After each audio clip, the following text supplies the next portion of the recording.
네, 오늘 여러분들과 함께 읽은 에스라서 7장, 이 7장의 말씀은 또 새로운 주제로 이야기가 진행된다, 이렇게 이야기할 수 있습니다. 어제까지의 6장 안에는 스룹바벨과 함께 귀환했던 1차 귀환한 사람들의 이야기, 그래서 성전을 재건하고 또 완공하기까지의 이야기들이 기록되어 있었습니다. 그래서 성전 봉헌식을 하지요. 그리고 새 성전에서 첫 번 유월절을 다시 한번 지내는 것. 그래서 성전이 정상적으로 운영되고 있다는 이러한 사실들을 이야기하면서 6장이 마쳐졌습니다.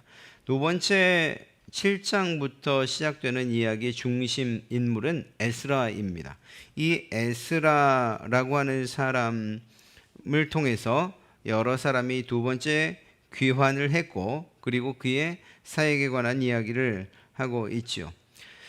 첫 번째 6장까지가 성전 재건을 중심으로 기록되고 있다면 7장부터는 그들의 이 공동체, 그러니까 하나님의 백성의 공동체의 재건, 이 공동체를 다시 세우는 그러한 일들에 주력하고 있는 것을 보게 됩니다. 그런데 6장과 7장 사이에 시간적 간극이 어느 정도 되는가? 일반적으로 한 57년에서 60년 사이 된다. 그러니까 성전이 완공되고 그 기쁨 가운데 유월절 예배를 드린 다음에 60여 년이 흐른 다음에 이야기가 시작되고 있는 것이죠.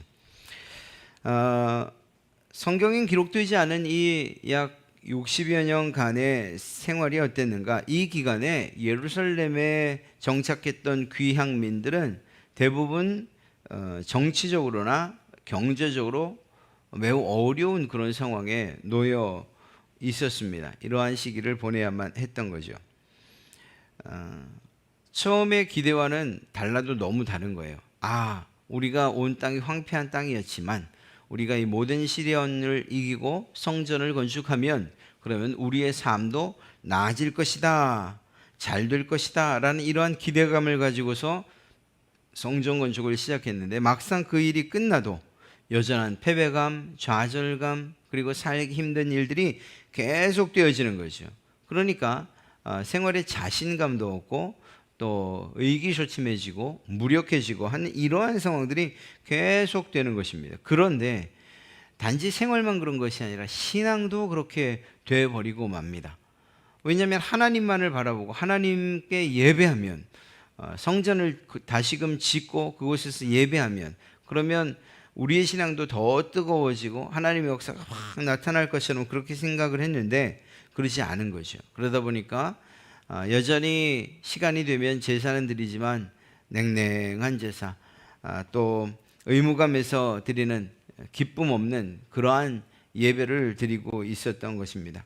그러니까 성전을 비록 재건했지만 그러나 그 성전이 주던 기쁨을 유지하지 못했고 그곳에서 드리던 참된 예배가 유지되지 못하고 있는 그런 상황이었다는 겁니다. 그러한 일들이 대략 60여 년. 그러니까 성전도 중요한데 그 성전에서 예배하는 사람들의 신앙의 회복, 그리고 신앙의 재건, 이것이 아주 절실하던 상황에 하나님께서 이 에스라를 준비시키셨고, 그리고 2차 귀환을 하게 하셨던 것입니다.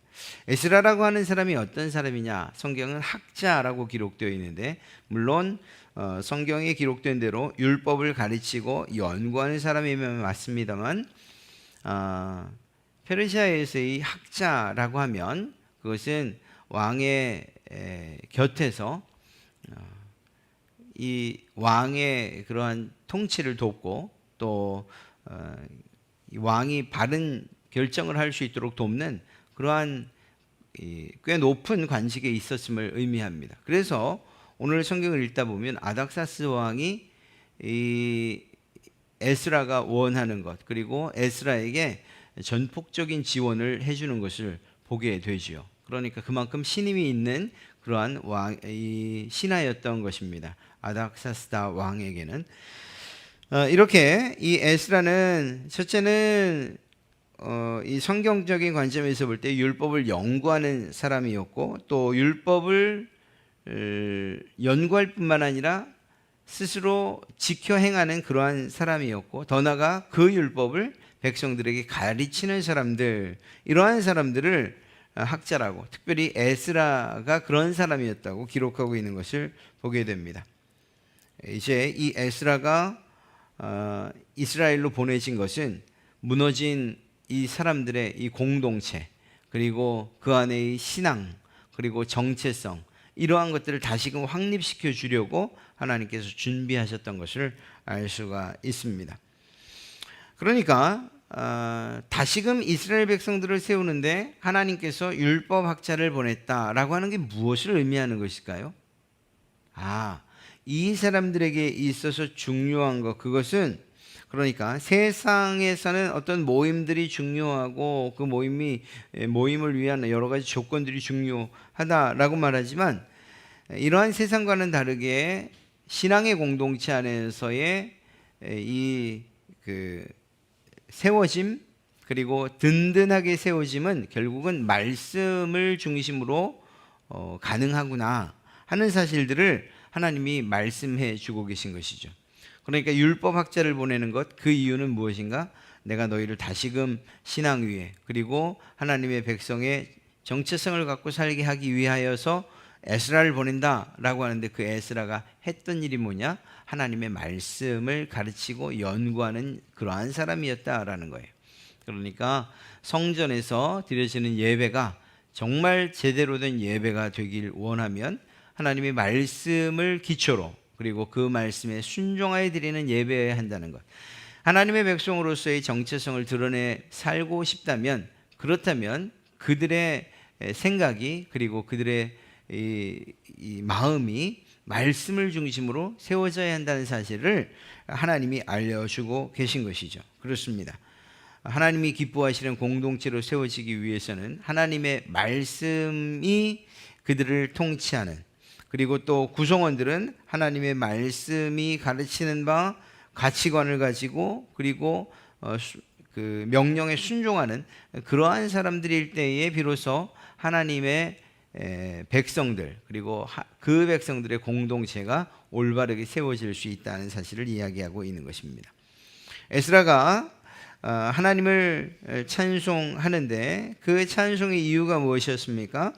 하나님께서 이 이스라엘을, 우리 민족을 사랑하셔서 더 나아가 예루살렘 성전을 영화롭게 하시기 위해서 아닥사스다 왕의 마음을 움직이셨습니다. 그래서 실제로 아닥사스다 왕의 칙령의 내용을 보면 정말로 성전을 세우는 것뿐만 아니라 이스라엘 전체를 세우는 일에 아주 큰 공을 세우지요. 개인적으로는 에스라에 대한 사랑의 표현이었을 수도 있지만, 그러나 결과적으로는 이스라엘을 세우는, 그래서 더 나아가서 이 모든 일들을 이루시는 하나님, 역사의 주관자 되시고 특별히 이스라엘을 사랑하시는 그런 하나님이심을 알았고, 에스더는 그 사실에 대해서 하나님께 감사 찬송을 올리고 있는 것을 보게 됩니다. 또 한 가지는 에스라가 왕을 비롯한 그의 보좌관들과 좋은 관계를 맺게 해주셨다는 사실을 고백하며 하나님의 축복에 대하여 찬송하고 있는 것을 보게 됩니다. 말씀드렸던 것처럼 에스라가 학자였는데 그 당시에 그 큰 나라, 큰 힘을 가지고 있는 그 나라에서 아닥사스다 왕의 총애를 받고 또 신하들이 거부하지 못할 정도로 이러한 인정을 받고 있었다는 것, 이것은 하나님께서 에스라가 인정받게끔, 사랑받게끔 해주셨던 것이다 라는 사실이죠. 그리고 그 사실에 대해서 에스라는 하나님께 감사 찬송을 올리고 있는 것입니다. 또 한 가지, 마지막으로 하나님께서 예루살렘으로 돌아올 수 있도록 하신 것, 에스라와 몇몇 관리들이 돌아올 수 있게 하셨던 그것은 하나님의 은혜였다. 즉 이러한 돌아오고자 하는 용기를 주시고 여건들을 마련해 주신 이 모든 것은 결국 하나님께서 하신 일이다라는 거예요. 왜냐하면 에스라는 실제로 이 바벨론 성을 떠나서 예루살렘에 한 번도 가본 적이 없는 그러한 사람이었습니다.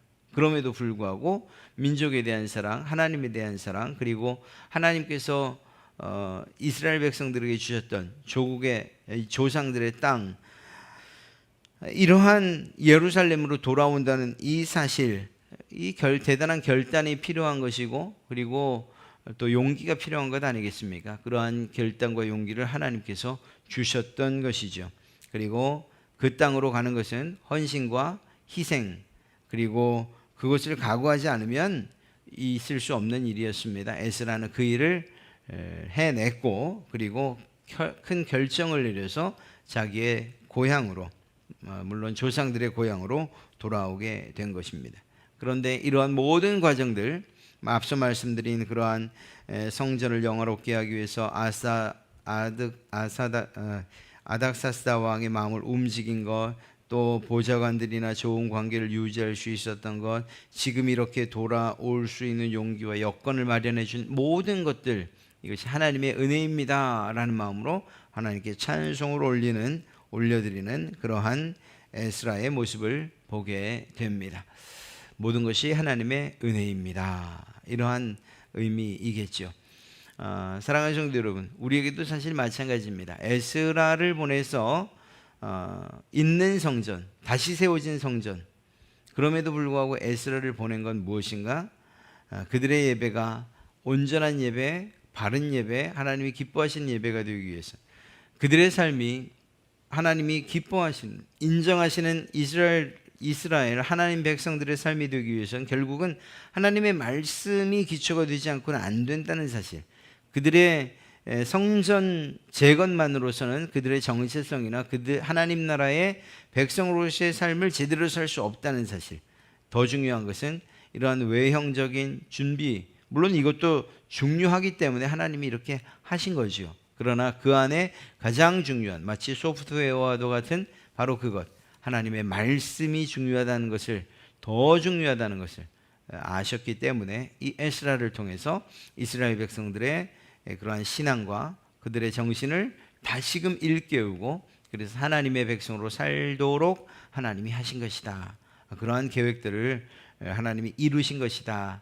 이렇게 볼 수 있습니다. 우리는 이 에스라를 통한 앞으로의 그러한 백성들의 종교개혁, 이 정신과 신앙의 개혁들을 우리는 보게 될 것입니다. 어쩌면 성전이 재건되는 것보다 더 중요한 일일 수도 있습니다. 이러한 은혜, 이 하나님의 은혜가 또 에스라를 통해서 어떻게 나타났는가 하는 것들을 살피면서 우리의 신앙의 그러한 유익으로 우리는 삼게 될 것입니다. 오늘 말씀을 통해서 다른 어떤 것들보다 하나님의 말씀이, 그리고 그 말씀을 따라 순종하는 것, 그것이 하나님 백성의 그러한 가장 큰 중요한 일이구나, 또 정체성을 드러내는 일이며 하나님을 기쁘시게 하는 일이구나 라는 사실들을 마음에 새기시고, 오늘 어떠한 일들을 만나도 어떠한 상황이 있어도 하나님 그분을 따르고 또한 순종하시는 그런 여러분 되시기를 주님의 이름으로 축복합니다.